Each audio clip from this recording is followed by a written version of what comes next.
The 2015 Suruç bombing took place in the Suruç district of Şanlıurfa Province in Turkey at approximately 1200 local time on 20 July 2015. Outside the Amara Culture Centre, 33 people were killed and 104 were reported injured. Most victims were members of the Socialist Party of the Oppressed Youth Wing and the Socialist Youth Associations Federation. University-age students who were giving a press statement on their planned trip to reconstruct the Syrian border town of Kobani. Kobani, which is approximately 10 kilometers from Suruç, was until January under siege by Islamic State of Iraq and the Levant forces. More than 300 members of the SGDF had traveled from Istanbul to Suruç to participate in 3 to 4 days of rebuilding work in Kobani, and had been staying at Amara Cultural Centre while preparing to cross the border. The explosion, which was caught on camera, was identified as being caused by a cluster bomb detonated during what was perceived to be a suicide attack. The next day, ISIL claimed responsibility for the attack. ISIL had allegedly made the decision to pursue more active operations in Turkey just days before the attack. The attacker, Seyh Abdurrahman Alagoth, an ethnic Kurd from Adıyaman, reportedly had links to Islamic State militants.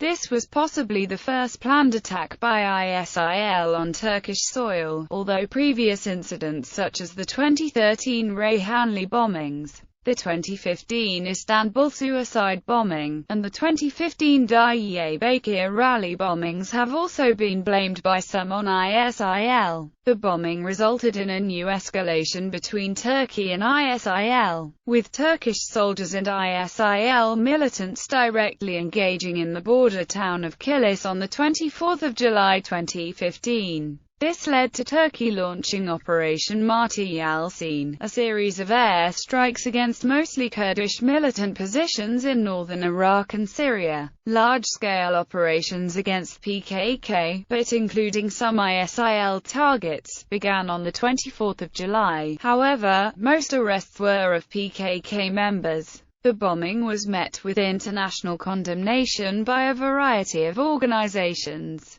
as well as promises by the governing Justice and Development Party to tighten the Turkish-Syrian border following the attack. The opposition criticized the government for not securing the border beforehand, while the People's Democratic Party also came under scrutiny for endorsing the crossing of the victims past the border despite significant threats from ISIL. Background: the district of Suruç is located on the Syrian-Turkish border in the province of Şanlıurfa, approximately 10 kilometers from the Syrian town of Kobani. The populations of both Suruç and Kobani are mostly Kurds, with the cultural ties between the two having resulted in deadly riots in southeastern Turkey in October 2014 when Kobani was under siege by Islamic State militants. The riots had mainly protested the Turkish government's lack of intervention in Kobani against ISIL. Turkish President Recep Tayyip Erdogan claimed he was not prepared to launch operations against ISIL unless it was also against the forces of Bashar al-Assad. Furthermore, allegations of covert funding and the arming of ISIL by the Turkish government, which came under particular scrutiny following the 2014 MIT lorries scandal, also caused heavy controversy.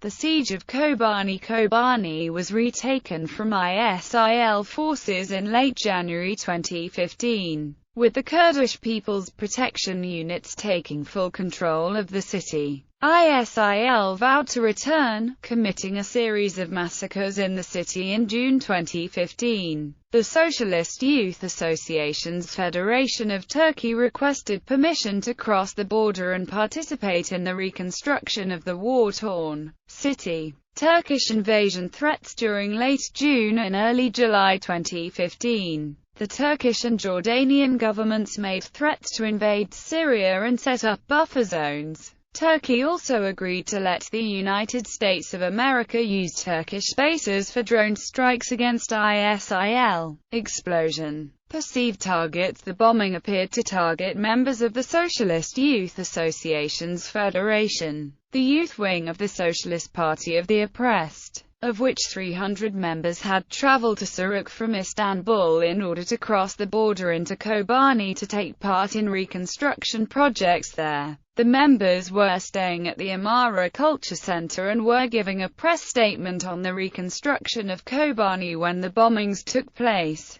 Shortly after the bombing in Suruç, there was an explosion at an old mortar warehouse in Kobani itself. Bombing. A survivor present at the press statement where the bombing took place, theatre actor Murat Akdağ, claimed that the bomb exploded in the middle of the group listening to the statement being made. Wounds on casualties taken to hospital showed evidence of burns and cluster bomb fragments. A spokesperson for the municipality of Suruç added that there was the potential for a second bombing, asking individuals close to the Amara Cultural Centre to evacuate the area. Initial reports identified an 18-year-old female suicide bomber as the perpetrator, although the government later formally identified a male disguised as a woman as the detonator of the bomb. The Turkish government began investigating domestic and international affiliations of the suspects shortly after identification. Perpetrators.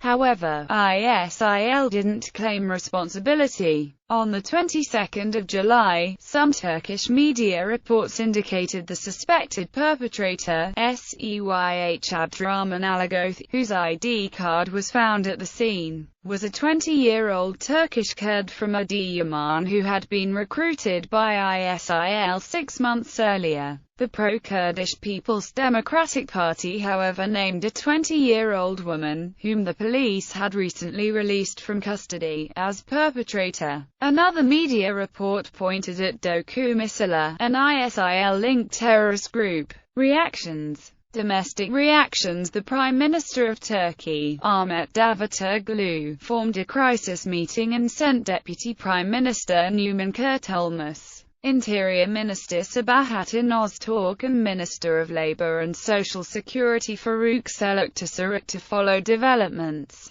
Deputy Prime Minister Yalçın Aktagan condemned the bombing, stating on social media that Turkey would never yield to such terrorist attacks. The President of Turkey, Recep Tayyip Erdogan, was in northern Cyprus at the time of the bombing. In a statement, he condemned the attack and offered condolences to the relatives of the victims. He further claimed that government ministers would continue their investigations. Former President Abdullah Gül also condemned the attack and offered condolences. The governor of Şanlıurfa, İzzet Kukuk, confirmed that the explosion was a result of a suicide bombing, but caused controversy when it emerged that he had previously claimed that there was no threat from ISIL to Şanlıurfa before the bombing. The Ministry of the Interior warned, soon after the bombing occurred, that casualties were likely to rise, adding that the perpetrators would be caught and brought to justice as soon as possible. The People's Democratic Party chairman Selahattin Demirtaş claimed that the governing Justice and Development Party were responsible for the attack, claiming the bombing could not have taken place without assistance from the state.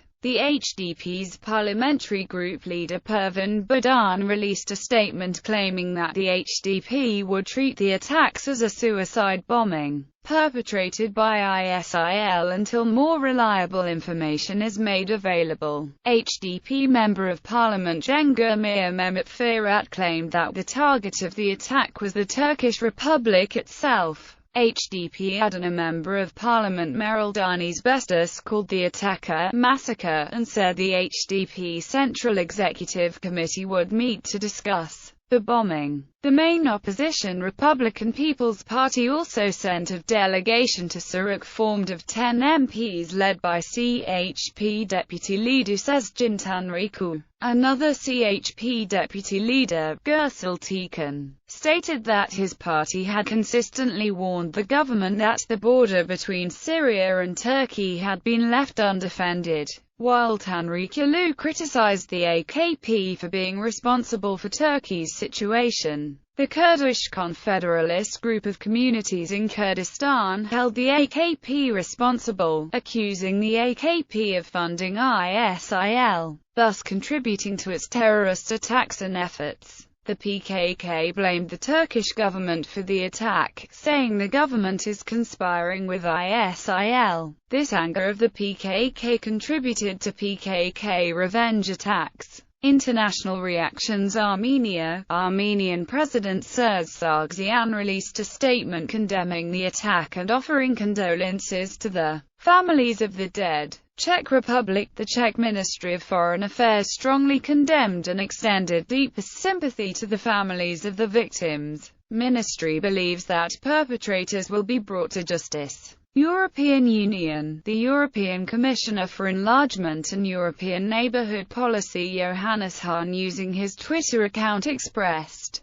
condolences to people of Suruç, noting that against Syrian crisis influenced tragically neighbouring countries. Germany. The German Minister for Foreign Affairs, Frank-Walter Steinmeier, stated that Turkey was an important partner in fighting terror and offered sympathies with the injured and relatives of the dead. He stated that the fact that the attack targeted young people was particularly horrific. Greece. The youth wing of the governing SYRIZA party of Greece released a statement stating that they would continue the work of their 32 fallen comrades. Northern Cyprus. The president of Northern Cyprus, Mustafa Akinci, issued a joint press statement alongside Turkish President Recep Tayyip Erdogan, who was visiting Northern Cyprus when the attack occurred. In his statement, Akinci said terrorism should always be condemned, regardless of its origin or methods.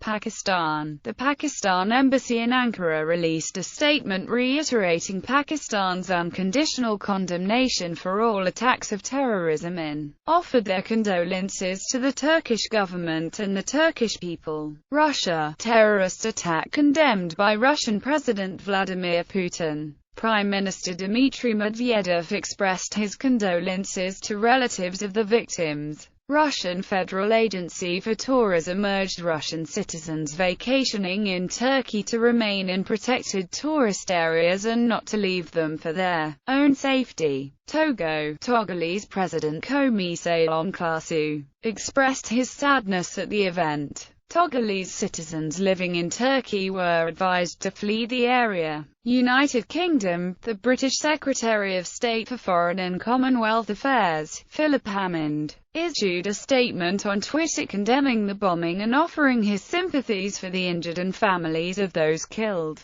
United States. The U.S. Embassy in Ankara released a statement condemning the attack and offering condolences to the families of the dead. Aftermath. Demonstrations were held in several provinces of Turkey to protest the attack. During a protest attended by approximately 1,000 people in Mersin, 2 protesters were shot and lightly wounded by an unknown perpetrator with a hunting rifle. 2 days after the bombing in Suruç, 2 police officers were found dead in the same building in the district of Ceylanpınar, which is also in Şanlıurfa Province. At least one of the officers was identified as working for an anti-terrorism task force. The PKK claimed responsibility for the attack, as a revenge act for the events in Suruç. Following a statement from the Şanlıurfa governor Izzettin Kukuk, a ban on press coverage came into effect and Twitter was blocked while sensitive content was removed from the site. In raids across the country, nearly 600 terror suspects were arrested, including alleged members of ISIS. However, the majority of those arrested were members of non-Islamist groups such as the PKK,